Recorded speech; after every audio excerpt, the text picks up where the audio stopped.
Welcome back. We've established that your brain has a volume knob for suffering.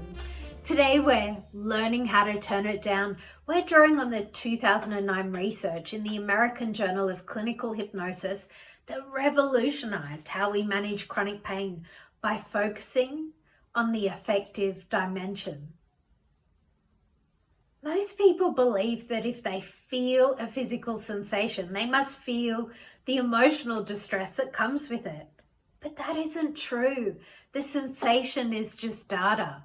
The suffering, that's an interpretation.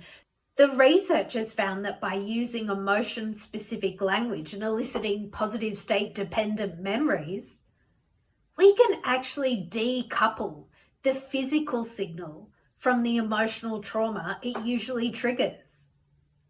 Think of it this way: your brain is a master at state-dependent learning. If you only think about your pain when you're stressed, you're reinforcing the link between the two. We're going to break that link. You don't need to be pain-free to be distress-free. You only need to change the story you're telling your nervous system about the sensation. Your exercise today is what I call positive state-dependent rewiring.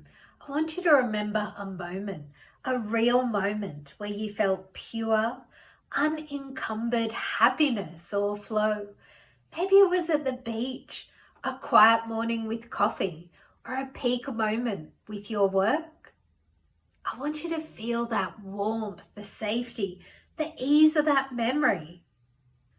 Now, while holding that feeling of safety in your body, bring your awareness to the area of pain. Don't push the pain away. Just allow it to exist inside that bubble of safety. You are observing the sensation while the emotional volume is being overridden by the positive state you've recalled. By practicing this, you are teaching your anterior cingulate cortex that it doesn't have to trigger distress every time the body sends a signal. You are choosing your own state. Tomorrow, we're going to talk about building your own evidence map, how we use cognitive hypnotherapy to navigate everything from fibromyalgia to cancer-related discomfort.